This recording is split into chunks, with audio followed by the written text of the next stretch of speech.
Halo, perkenalkan nama saya Rengga. Saya dari jurusan Teknologi Pertanian, Prodi Budidaya Tanaman Perkebunan.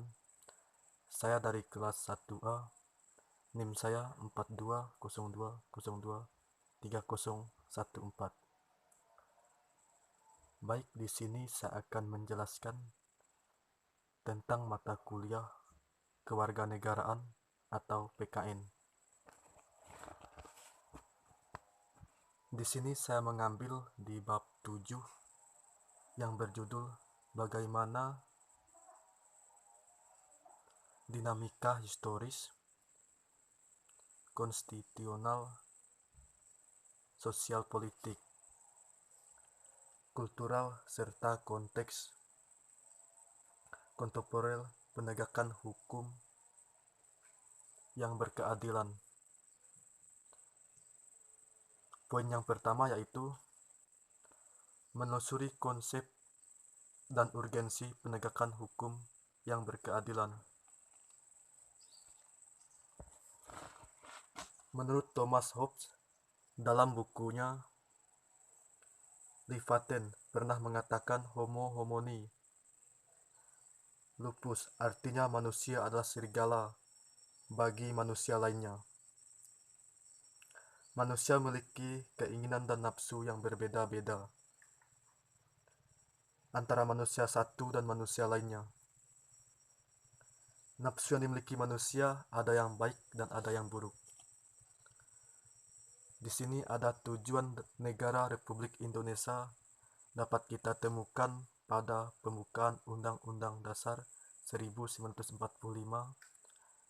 yakni pada alinea keempat. Untuk membentuk pemerintahan Indonesia yang melindungi segenap bangsa Indonesia dan seluruh tumpah darah Indonesia, dan untuk memajukan kesejahteraan umum,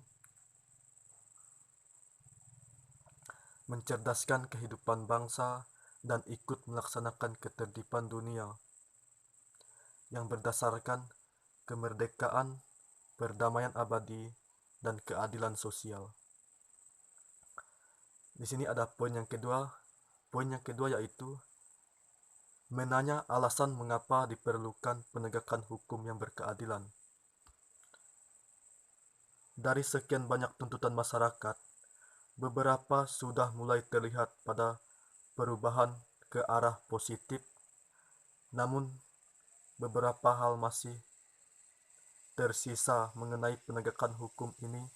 Hampir hari media massa baik elektronik maupun cetak menyatakan penegakan hukum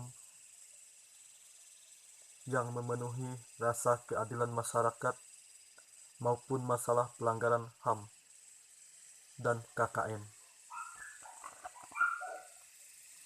Di sini yang terkait dengan penegakan hukum, yang pertama, 1.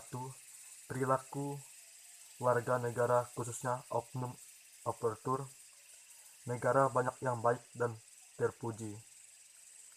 2. Masih ada potensi konflik dan kekerasan sosial. 3. Meraknya kasus ketidakadilan sosial dan hukum yang belum diselesaikan dan ditangani secara tuntas. 4. Penegakan hukum yang lemah karena hukum bagaikan pisau yang tajam di bawah, tumpul di atas. 5. Pelanggaran oleh wajib pajak penegakan hukum dalam bidang perpajakan.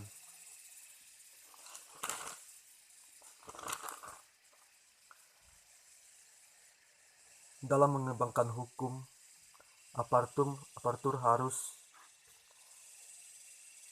menunaikan tugas sesuai tuntutannya. Pertama, hukum material adalah hukum yang membuat peraturan yang mengatur kepentingan dan hubungan yang berupa perintah dan larangan.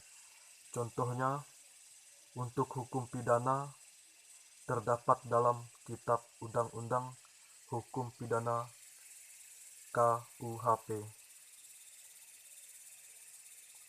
Yang kedua, hukum formal atau disebut juga hukum acara, yang peraturan hukum yang mengatur tentang cara bagaimana mempertahankan dan menjauhkan peraturan hukum material. Contohnya, hukum pidana terhadap dalam kitab Undang-Undang Hukum Pidana KUHP. Di sini ada poin yang ketiga lagi. Poin yang ketiga itu membangun argumen tentang dinamika dan tantangan penegakan hukum yang berkeadilan. Contohnya, dinamika kasus dan peristiwa di kehidupan sehari-hari. Masih banyak perilaku warga negara, khususnya oknum aparatur negara yang belum baik dan terpuji. Terbukti masih ada praktik KKN, praktik suap perilaku, permisme, dan lain-lainnya. 2. Masih ada potensi konflik dan kekerasan sosial yang bermuatan SARA, tawuran, pelanggaran HAM, dan sikap etnostris. 3.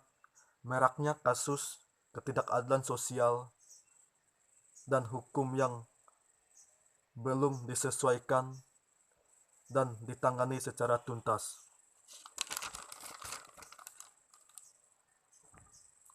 Penegakan hukum bertujuan untuk mewujudkan peraturan hukum demi terciptanya ketertiban dan keadilan. Ketiadaan penegakan hukum, terlebih tidak adanya aturan hukum yang mengakibatkan kehidupan masyarakat kacau. Mungkin hanya ini yang dapat saya jelaskan mengenai dinamika atau penegakan hukum. Saya akhiri, selamat pagi, terima kasih.